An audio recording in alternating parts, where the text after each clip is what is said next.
Hello everyone. In this video, we're going to be taking a look at an article from the Washington Examiner, written by Carrie Pickett, who's a senior campaign reporter. Now, this was published on October 30th. And this should get a lot of attention because they're like, oh, there's no hidden Trump voter. You know, all the left, they're like, oh, no, there's not a hidden Trump voter. Oh, people aren't afraid. Trump voters are very vocal. Like, if you go look at Quora, like when they're talking about the secret Trump voter and shit, you get all these spurgs saying stuff like that. And I've seen it on other sites as well. But this is an example of why you have the secret Trump voter, okay? I mean, the title doesn't give it away, but as we get into the article, you see what I'm talking about. Pennsylvania House GOP candidate refers Democrats' social media posts to U.S. attorney. Yeah, basically the bitch, I mean, I'm getting a little ahead of myself, but basically the bitch, she was bragging about having access to how people voted, shit like that, and yeah, she didn't seem like she was exactly all there, and that, you know, it seemed like with her tonality, you never know, she might hand that shit off to the supposed peaceful protesters, you know, little communist shitbags that they are. So yeah, she should seriously be under investigation, and they should have better control over who gains access to this type of stuff instead of just being able to hand it over to retards like this broad. Oh, anyway. A Pennsylvania Republican House candidate contacted federal law enforcement about social media posts by an intern for the campaign of his opponent, Democrat Rep. Connor Lamb. Sean Parnell, or Sean Parnell, depends how he says it, the GOP nominee in Beaver County-based 17th District outside of Pittsburgh, said he reached out to the office of U.S. Attorney Scott Brady over the post by Emily Resco. Yes, this chick here, she's got, you know, like, no common sense. She's posting shit left and right about having access. She's going to look at people, how they voted, all this other shit. Yeah. You'd think that maybe if you're going to be a shady scumbag like that, you might keep your mouth shut. Just a thought. Resco made Snapchat posts boasting she had access to voters' histories in the district after announcing she was chosen to help gather data for a prominent Democrat litigation attorney, intimating she had private information she was ready to exploit against the Parnell camp. Now, this is what's messed up. It wasn't about the Parnell camp. It was about intimidating Trump voters. You know, you wonder why there's the secret Trump voter. You wonder why Trump voters aren't going to deal with pollsters. You wonder why they're not going to let it be known how they're voting. It's because you've got these idiots on the left who will take information like that and make you pay for your personal and political views.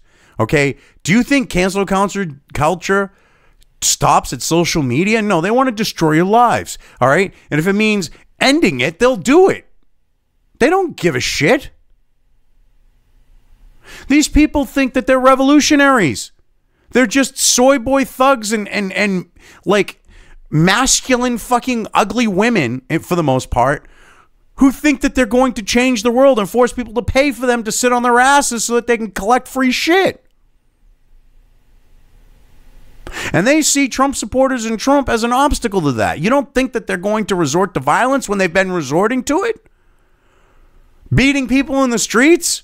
I mean, for fuck's sake, Rick Moranis got fucking knockout game played on him. And does that get much attention? No. Okay, why? Because the person who was doing it was a black guy who saw a little old white man and fucking cold cocked him. All right? You've got all the shit that the Antifa's doing in Seattle, okay, in Portland. And they, you know, they're getting away with it. You know, and do you think that someone, when they're seeing this shit, is going to want their personal views to be known by these idiots and assholes? Of course not. This guy, apparently his daughter, who is a 20-something, I believe, was on social media and on Snapchat and saw these messages pop up of a woman named Emily Resco. Parnell told the Washington Examiner about a conversation with a 17th district voter. So you've got this guy, this constituent, I would say, you know, he's telling Parnell about this. His daughter sees this shit and goes, hey, Dad, this is fucking shady. She even said this shit was shady. And more than likely, she's a Democrat voter, I would say. Just a thought. I mean, more likely than not, she would be, with her age and everything else.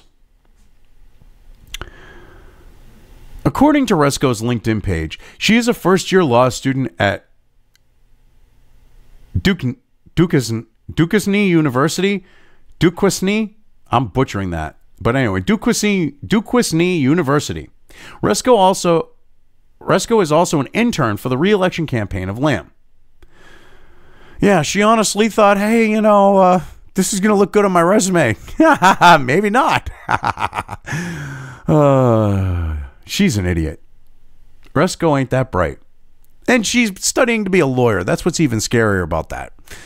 The Democratic congressman faces a tough challenge from Parnell, a former Army Ranger and combat infantryman in Afghanistan with the 10th Mountain Division.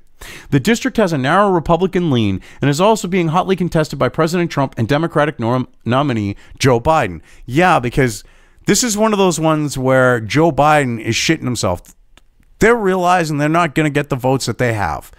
All right? This is more so than Trump. Oh, Trump's lawyering up. Well, that's because Creepy Joe's lawyering up is going to try to pull a fucking Al Gore. Think about it. Going to try to pull the Democrats. The Democrats are going, oh, this Chad looks like they tried to punch it out. Well, they're sitting there with a pen trying to knock it through and shit. And going, yeah, it's a valid vote for Al. That's what they want to try to pull again.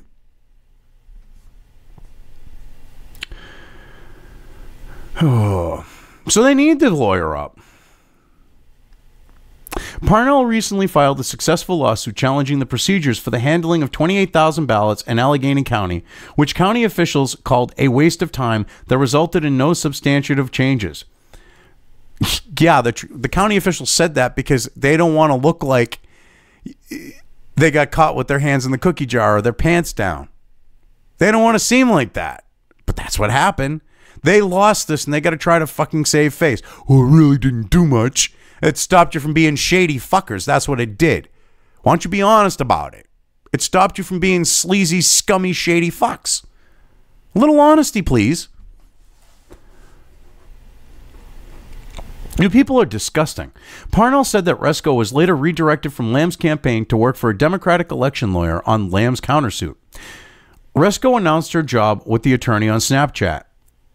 She's making people on social media think she can access how they voted, and people are now afraid to turn out because they want their votes to be kept secret, Parnell said.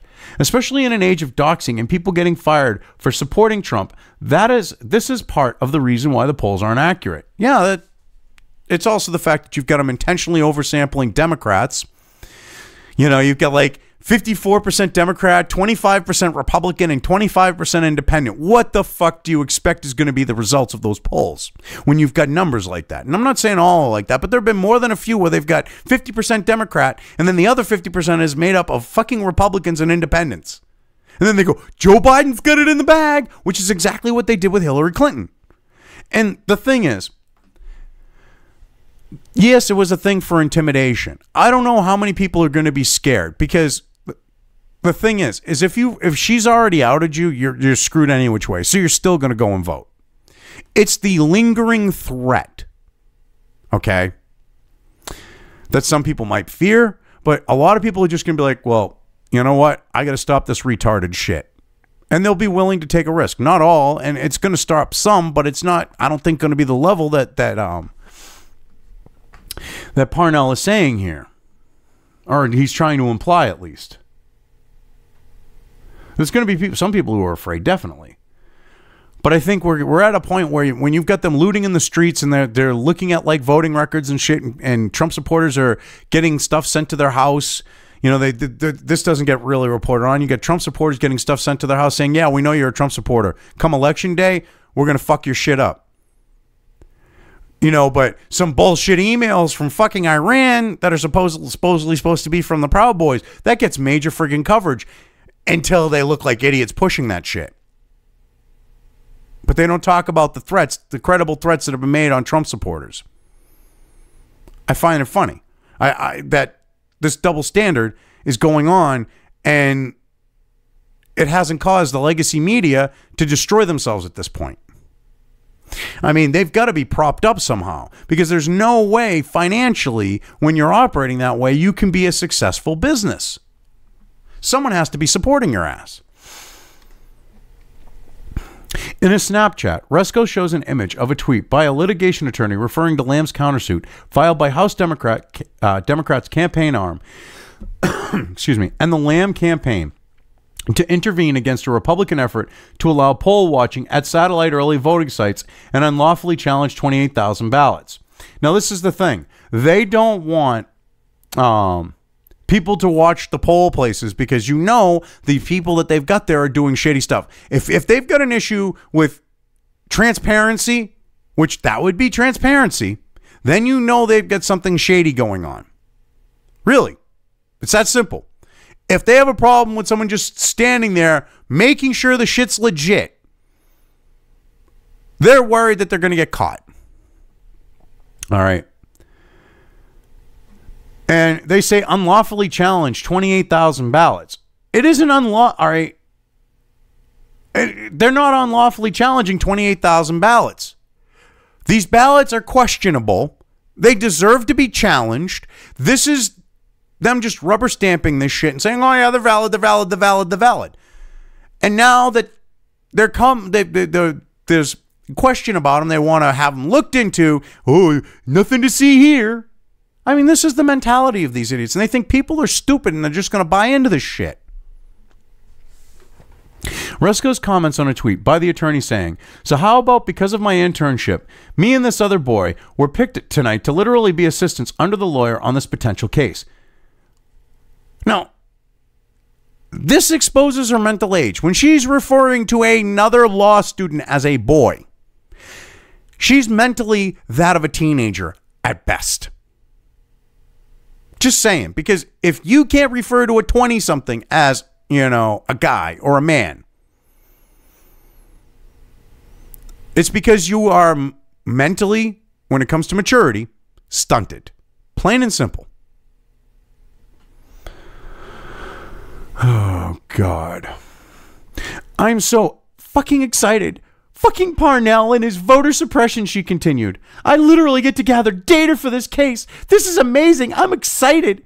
Okay, bye. Sorry. I mean, that's literally like a child talking there, like a teenager. She's going to be an attorney. In a subsequent post on Snapchat, Resco wrote, also, this gives me full access to the voting history of all residents in the 17th Congressional District. And then, look at this, okay? Here it is. She posted this on Snapchat. All right, it's a spreadsheet with the voting results, okay, of like people. And it says, I'm about to see how all you fuckers voted. Resco posted a partial image of an Excel spreadsheet of what appears to be a voter precinct list from Allegheny County and writes below the image, I'm about to see how all you fuckers vote. Precinct lists are available mainly to campaigns, political parties, and Board of Election staffers. And they just handed out to some like clearly immature, mentally questionable young woman who I would not bet against her giving that information to, say, Spurgs within, like, the Black Bloc Antifa, shipbrick soy boy group. Where you got militant fucking dykes and, yeah. I could see her handing that shit over. Clearly, she can't be trusted with the information. She's posting it on social media. You don't think? If she'll post it on social media, she wouldn't give it to some Antifa shipwreck? Come on now. Of course she would. If it meant swaying the election the other way, she'd do it in a heartbeat. Because she's a good little Democrat.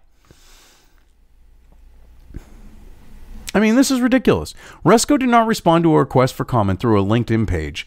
Why didn't you check her on social media? Why didn't you get her on Snapchat? Why didn't you find her on Twitter? You used LinkedIn. Come on now, Examiner. Washington Examiner. I got to give you, I would like to give you more credit, and I can't when you're half-assing trying to contact her. The Washington Examiner also reached out to the Lamb campaign for comment and did not hear back. Well, of course not. They don't want this out there. The U.S. Attorney's Office was unable to comment beyond confirming it received Parnell's complaint. Well, yeah, of course. You know, they don't want to cause things to sway any which way. Mike O'Neill, Associate General Counsel at Landmark Legal Foundation, said the social media posts gives the public a window into what these DC lawyers really think about our electorate. But she's not even a DC lawyer. I don't know how that actually gives you a view into it. It gives you a view into a young 20-something, like mentally questionable, I'm guessing with crazy eyes, okay, Democrat, like activist type voter who became part of a campaign as an internship because it would look good on a resume, who started power tripping. I mean, don't get me wrong. I mean, I'm sure Democrat politicians would use this type of information other ways, but she's the type of person that would hand it off to someone, I'm going to say, okay, from the sound of this, that would then use it to enact violence on people.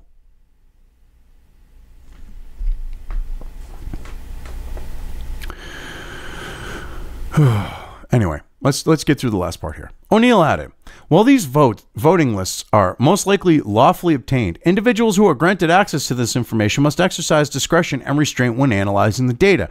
Well, yes, it might be legally obtained, but discretion, no, these people should be vetted to make sure that they're not going to do stupid shit with the data. Discretion, okay? Do you honestly think some 20-something, lefty on this type of campaign who clearly probably sees Trump as the evil orange bad man, do you honestly think they're going to have any discretion? No. This is when you need to vet these people to make sure they're not going to take this type of information and hand it off to people who will enact, say, violence, all right, to shift political outcome. I mean, this is wrong. This is seriously wrong that someone like her would gain access to this information. And not only that, but be stupid enough to brag about it. That should tell you the caliber of person who had access to it. Anyway, I've covered this well enough. I'm leaving things here. If you liked this video, depending on where you are watching it, please give it an upvote or thumbs up. If you want to know when new content of mine hits the internet, don't forget to subscribe to one or more of my social media or video accounts listed here. Also, with YouTube, don't forget to ring that bell. You can find all of my video content on both BitChute and YouTube. This may not be the case with other places I upload to, but I will try to minimize this happening. You are always welcome to interact with me at any of these sites on the list, so feel free to do so. If you have anything you want me to cover in a video, when it comes to news or current events, send it right along to me. I will try to do my best to cover it. As always, thank you for watching.